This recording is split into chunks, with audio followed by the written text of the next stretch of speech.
Hello, Resurrection students. My name is Megan Del Grasso, and I am the Student Ministry Director at the Leawood location. You might already know this, but we are starting a season in the church that we call Lent. The season of Lent is the time between Ash Wednesday this year, that's on February 22nd, until Easter Sunday.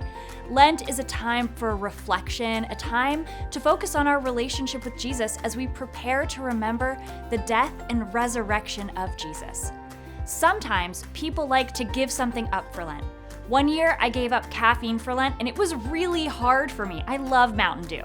One year, instead of giving something up, I actually added something into my schedule and focused more on reading my Bible and spending time in prayer. And that was a really great addition to my schedule, but it was hard to make the time at first. At Resurrection Students, though, this season, we are going to be talking about the world-changing message of Jesus. We will be talking about who Jesus is, what Jesus taught, and why Jesus came to earth. But before we get to that, I have to know, if you could have any superpower, what would it be?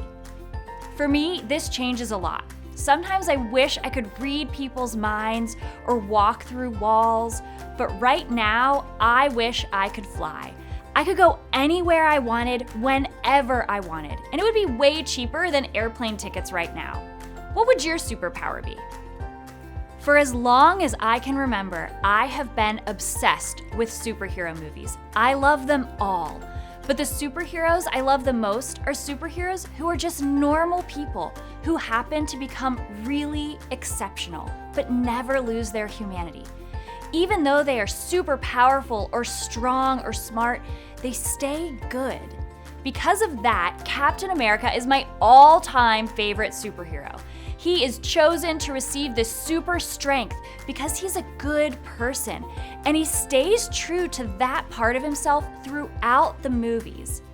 I love the idea that someone can be granted enormous power and not be corrupted. It's a story we don't hear very often in real life, except in the story of Jesus. Jesus was fully God, meaning Jesus had all of God's power, and Jesus was fully human, meaning Jesus was tempted, Jesus had emotions, and Jesus had experiences just like us. But what does that mean? Because truly it is confusing, so let's break it down. Jesus was God's son and had all of God's power. He just lived on earth. So Jesus was fully God.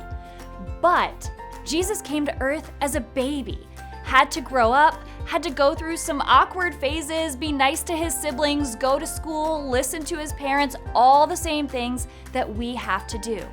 Jesus had feelings and emotions. He experienced grief, anger, joy, hunger, all of the things. Fully God, fully human. Is that clear as mud? It's kind of complicated.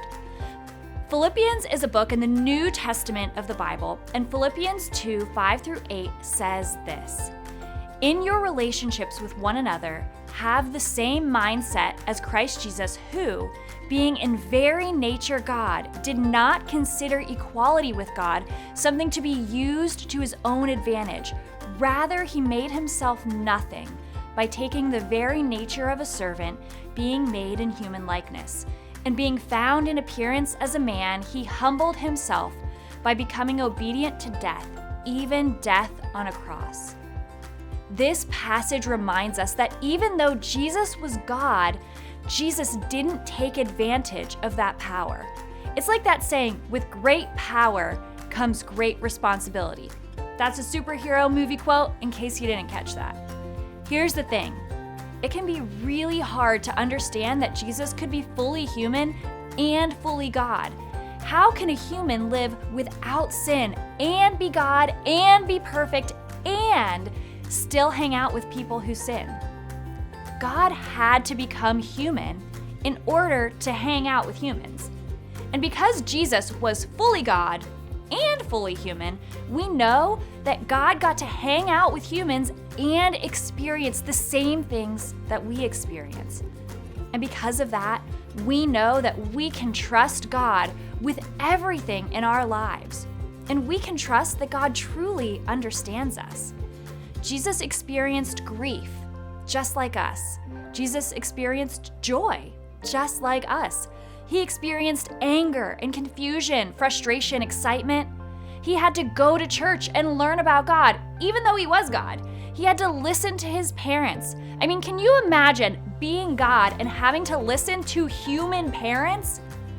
Jesus experienced the same things that we experience daily. He faced problems, confrontations, had feelings, emotions, and needs, just like us. There are moments in my life where I'm going through something and I think there is no one else who could possibly understand this. But what I know is that I'm not alone. Jesus knows me and sees me and really does understand me. And my hope for you is that you know that Jesus understands you too.